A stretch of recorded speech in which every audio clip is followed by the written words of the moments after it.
Et bienvenue pour la suite du tuto, cette nouvelle vidéo. On en était resté là avec notre baleine. Je m'aperçois qu'il lui manque l'œil droit.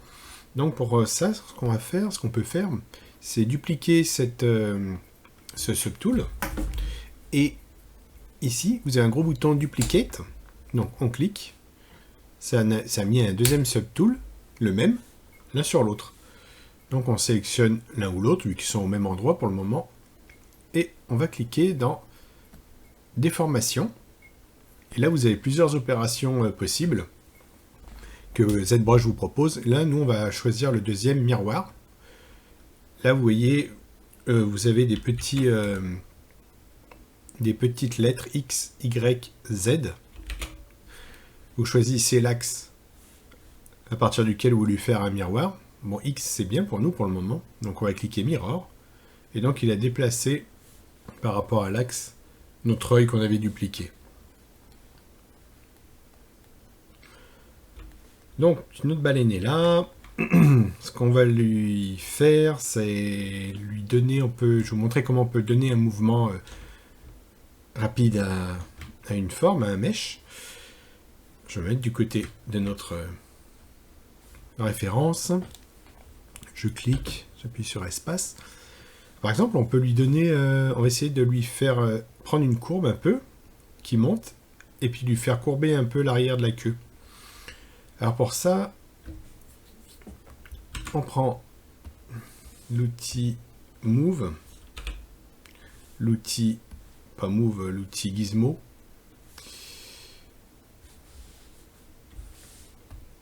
en appuyant sur W. Ici, vous avez une petite roue, Customize. Si vous cliquez dessus, merci, vous allez obtenir des déformateurs possibles pour votre mesh. Vous cliquez sur Bend Curve. Et là, je pense que j'ai sélectionné mon œil. Oui, je suis sur mon œil. C'est pour ça qu'il me sélectionne mon œil. C'est pas grave. Je vais sélectionner le corps de ma baleine. Je refais Customize, Bend Curve. Si vous êtes comme moi, il va vous mettre, ça ne va pas marcher, mais il va vous écrire un message pourquoi cela ne marche pas. Il vous dit que le mesh, je vais vous le refaire, est composé de plusieurs subdivisions. Ce mesh, il se compose de multiples subdivide level. Supprimer ou friser les subdivisions level et essayer de nouveau. Donc, pour le tuto, là, je vais juste supprimer toutes les subdivisions inférieures. Pour ça, je vais aller dans Géométrie. Je clique sur Del Lower, c'est-à-dire que toutes les subdivisions qui vont de 1 à 3, il va me les supprimer, il va me garder que la numéro 4, c'est-à-dire toute la haute définition. Je clique. Et maintenant, je vais pouvoir utiliser le Bend Curve. Donc, il m'a entouré mon mesh de baleine avec ce rectangle, un cube même. Et on voit qu'on a deux points pour le moment, aux extrémités. Si j'en bouge un, ça bouge toute ma baleine. Pour en avoir plus, parce que nous on aimerait bien peut-être en avoir un ici, peut-être un par là, je vais augmenter avec ce petit cône orange. Je le tire sur la gauche. Plus je tire, plus j'ai de points de manipulateur, on pourrait dire. Donc je vais me mettre comme ça. Et ensuite, oups, pardon. Si je prends par exemple, non, on peut pas pour cela. Je me mets mon curseur sur un des points, et puis je vais commencer à l'élever un peu.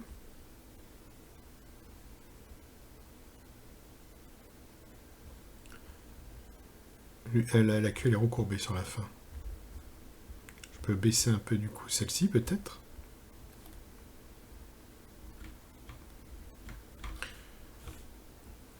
Et je vais essayer de lui donner une forme un peu courbée comme celle-ci. faut que je replace mes yeux.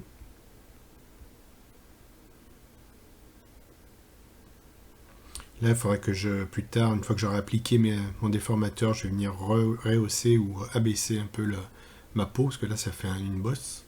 On n'en a pas. Et je viens faire comme ça. Quand on est content de ses modifications, on peut cliquer sur Accept. Et après, avec Alt, clique sur mon œil, je viens le replacer.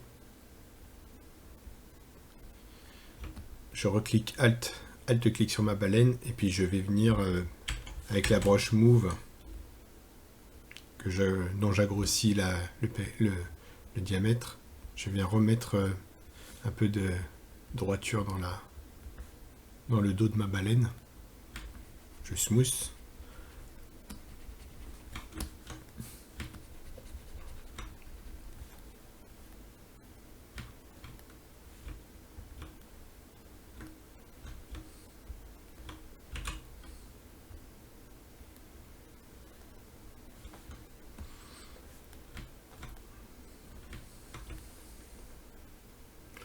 Donc comme ça nous permet de bouger rapidement un mèche en lui donnant une courbe. Là on voit qu'elle est peut-être pas parfaitement parallèle l'arrière de la queue. Donc ce que je peux faire, c'est sélectionner cette partie du mèche. Avec CTRL, je clique plusieurs fois sur mon mèche, la partie noire. Pour adoucir ma sélection, j'inverse ma sélection. J'aimerais faire une rotation, une petite torsion sur cette partie du mesh. Donc je vais prendre mon gizmo, j'appuie sur Go to Unmask Point. Je crois que c'est ça. No, Unmask the Mesh Center, pardon. Il est bien centré. Et maintenant, je peux lui faire une rotation. Là, c'est mon point de pivot. Donc je vais le mettre là où il me semble le mieux placé. Et je vais pouvoir un peu orienter l'arrière de la queue pour lui donner un peu de mouvement, comme je regarde ici. J'enlève mon masque, et puis je viens redonner un peu un coup de smooth pour effacer peut-être les torsions qu'on pourrait éventuellement avoir appliquées, qu'on pourrait voir s'il y en a.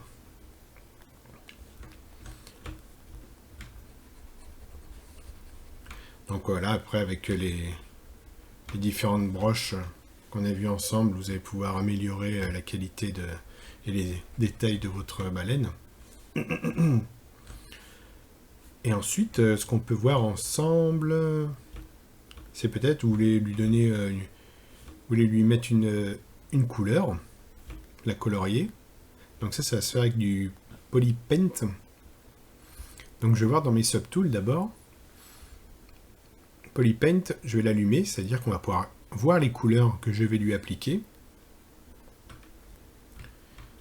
Là, pour le moment, ma baleine, elle a une texture qui est une couleur elle-même. Donc il va falloir commencer par trouver une texture plutôt neutre, blanche, qui n'a pas de couleur. Donc pour ça, on peut peut-être prendre la Skin Shade. Je ne sais pas si vous l'avez par défaut, je pense que oui. Je pense pas que ça soit une spéciale que j'ai installée, je crois pas. Ensuite, on va prendre une broche qui s'appelle le pinceau. J'appelle le pinceau, je me rappelle plus de son nom. Ça va être... on voit une boule avec un coup de pinceau dessus, la Paint. La broche Paint. Voilà. On va la broche Paint. Par défaut, ils lui ont enlevé ils lui ont enlevé le fait de pouvoir ajouter ou enlever de la matière. Donc c'est une broche qui a été spécialement conçue pour mettre juste de la couleur. Si vous voulez, on peut colorier entièrement notre baleine d'une couleur choisie. Donc on peut appuyer sur espace. Là je suis sur l'œil. Je sélectionne. Je suis sur l'œil ou pas forcément? marche pas forcément sur l'œil. Je vais faire un test si je suis en rose.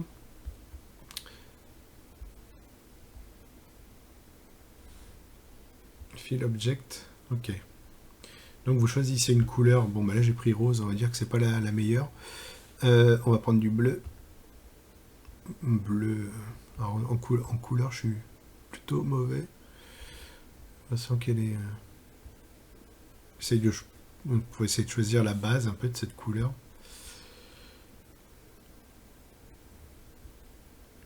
Je vais rajouter un peu de vert dans mon bleu, mais on va faire comme ça. Quand vous avez votre couleur choisie, vous allez dans Color, et là, Fill Object pour remplir l'objet de la couleur sélectionnée. Comme ça, vous allez avoir votre couleur de base. Et puis ensuite, vous pouvez prendre... Vous choisissez peut-être un... Vous pouvez prendre un pinceau un peu plus petit, la taille que vous souhaitez. Vous choisissez la couleur, une couleur un peu plus foncée pour lui faire les taches. Et là, vous allez pouvoir dessiner, peindre du moins sur votre baleine.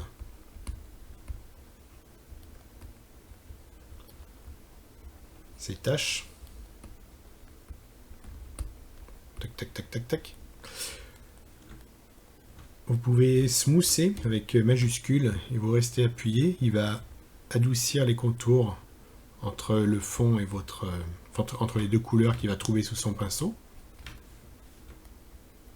C'est peut-être pas forcément le cas pour notre baleine, mais c'était pour vous montrer. Là, notre baleine, elle a un peu de blanc. Donc voilà, vous pouvez prendre le blanc, vous coloriez. Après, c'est une question de patience. On va colorier les yeux en bleu. Donc Alt, je clique sur mon œil. Je choisis une couleur un peu sombre. Bon, là j'ai pas besoin de faire File parce qu'il a par défaut il l'a colorié.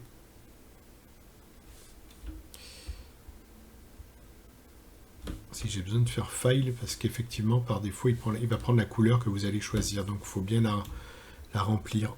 Il faut bien remplir votre mèche de la couleur choisie. Donc Color, File Object, voilà. Comme ça, il arrêtera de changer de couleur quand on choisira une autre couleur. Voilà, si je choisis du blanc, bah lui je ne l'ai pas rempli encore. Je le sélectionne. Si j'appuie le C dans ZBrush, c'est la pipette. Donc vous maintenez C, vous choisissez la couleur qui vous plaît. Color, File Color.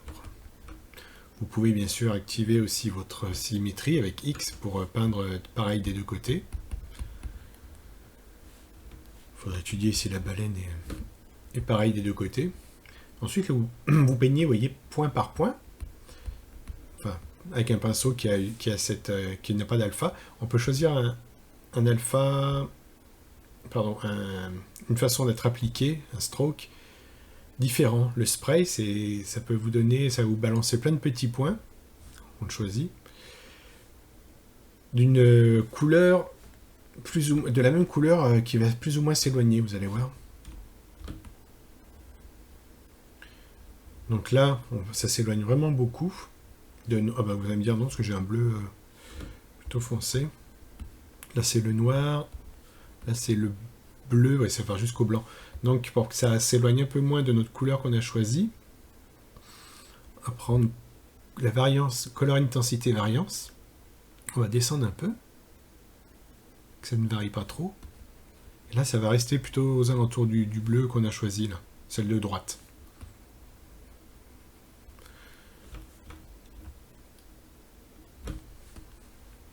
Ouais, vous voyez ce que ça donne. Si j'agrossis mon pinceau. Là, le fait d'avoir les points un peu adoucis, vous pouvez le régler par rapport au Focal Shift. Si on se met pile poil, si je mets mon Focal Shift à moins 100, vous allez voir que ça va plus du tout me faire d'adoucissement sur mes points. Donc ça fait un peu moins texture, ça fait grosse tache d'eau ou d'aquarelle. Donc sur 0, c'est pas mal parce que ça adoucit les rebords, ça permet un meilleur mélange.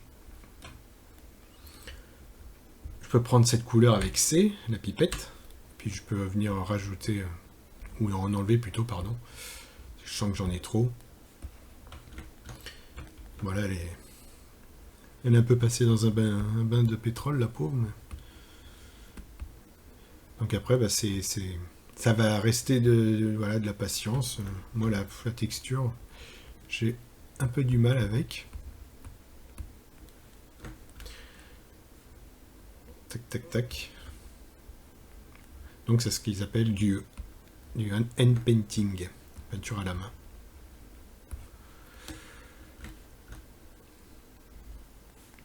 Voilà comment vous allez pouvoir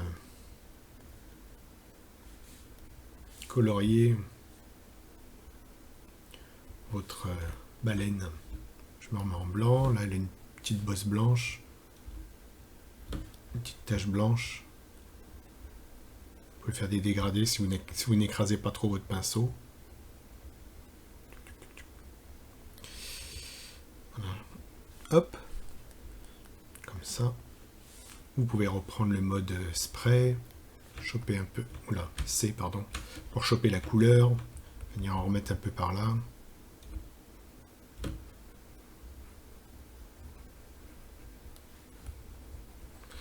Alors si vous trouvez que ça en balance trop d'un coup, on peut le régler, si balance trop de points, le flow. Si on réduit le flow, voilà, il en jettera un peu moins. Ça colorisera moins vite votre baleine. Le dessous d'une baleine, je pense que c'est plutôt blanc. Bon, enfin celle-ci est blanche en tout cas. Vu qu'on est un peu parti de celle-là, on peut toujours mettre du blanc. Voilà. Voilà, je suis en mode point, mais apparemment c'est pas trop des pointillés qu'elle a cette baleine. On peut adoucir le tout avec toujours le contrôle majuscule enfoncé. Ça fait comme l'outil doigt sous Photoshop. Voilà. On peut réduire le nombre de points, enfin pas le nombre, la taille des points. Bon. Il faudra étudier, prendre des vraies textures de peau très proches pour voir comment c'est fait. C'est pour vous montrer un peu comment vous pouviez commencer à mettre de la couleur sur vos sculptes.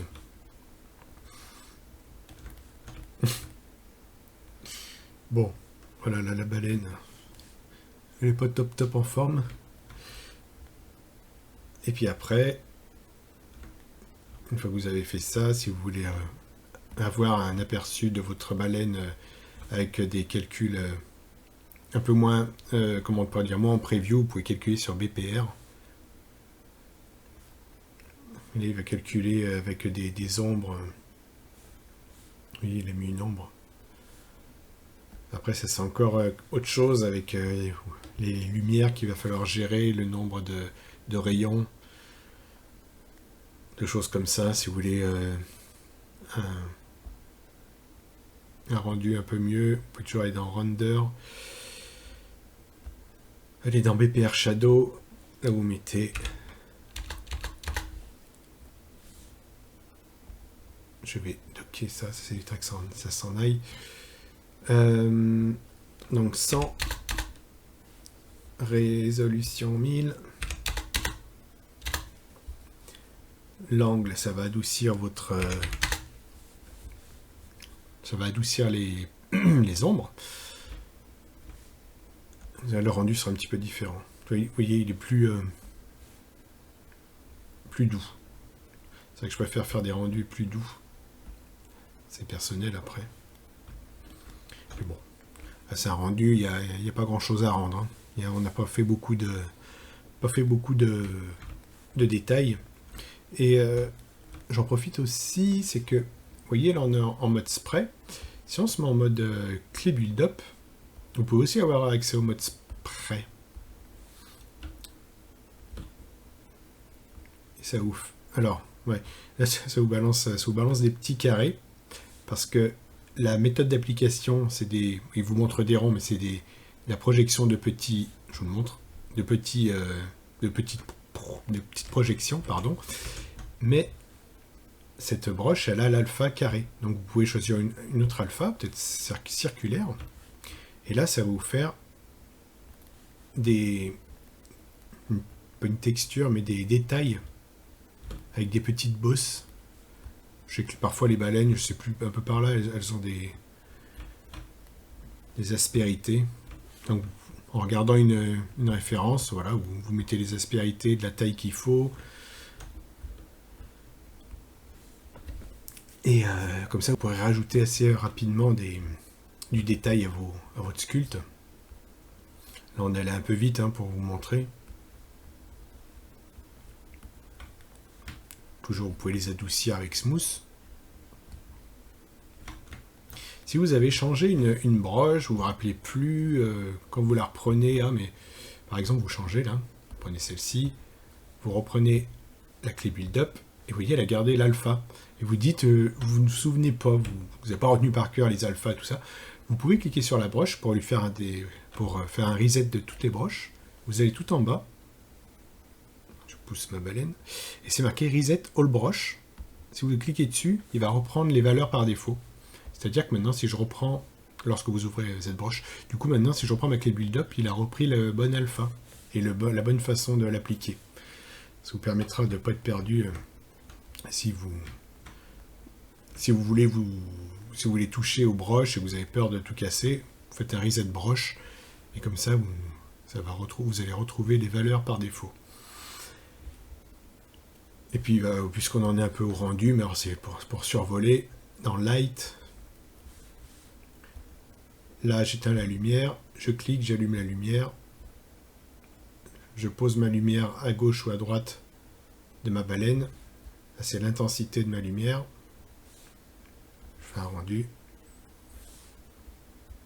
Voilà, c'est vraiment les choses basiques. Après vous pouvez rajouter des lumières en double cliquant. Vous pouvez mettre par en dessous.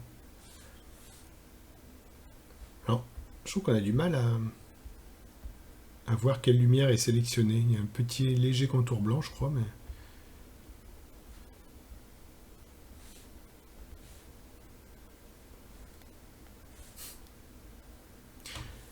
Donc voilà. Ça va vous permettre de commencer, je pense, des sculptes. Et puis, je verrai si j'ai d'autres idées pour vous faire découvrir ZBrush. Je vous souhaite un bon sculpte et puis bon courage.